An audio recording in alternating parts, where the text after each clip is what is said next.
constant juxtaposition of low comedy and high philosophical thought is what makes this one of the great works of art in the Western tradition. Let's think about the actual plot.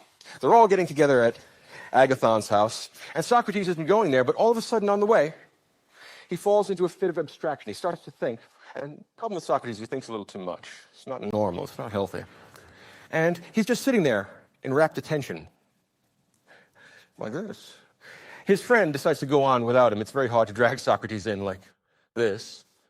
As a consequence, he's late for the party. When the other members of the party arrive at the Symposium, one of them says, well, what kind of a party are we going to have tonight, gentlemen? Or what last night's party was like? And most of them say no, right? Because they've been drinking excessively at that point, and none of them remember what last night's party is like.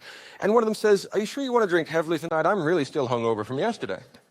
And all of them say, you know, I also am hungover from yesterday, and I'll tell you, I just can't keep the pace up that we're living. We're drinking heavily. We really are having a very good time. We're pursuing pleasure with a kind of frenzied abandon because we know no other good. So they decide, not because they're drawn to the good, not because they're drawn to moderation, but because it's just too hard on the body and mind, or the body and the mental faculties, that they're going to have a sober evening.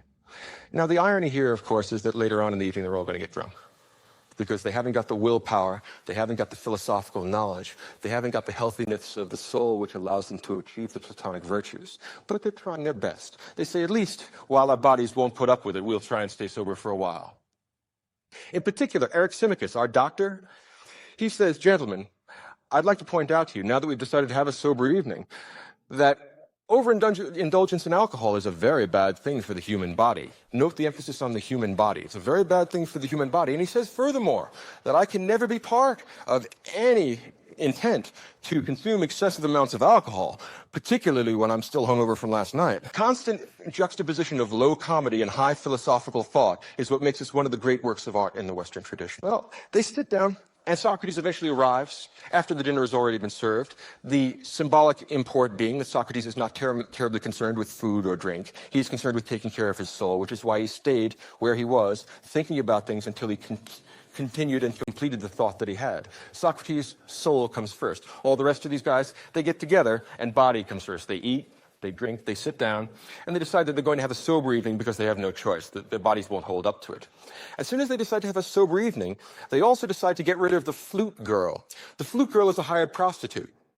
But since their sex lives are as scandalous as as their consumption of alcohol, they've decided that, look, they have to moderate themselves a little bit out of physical necessity rather than out of philosophical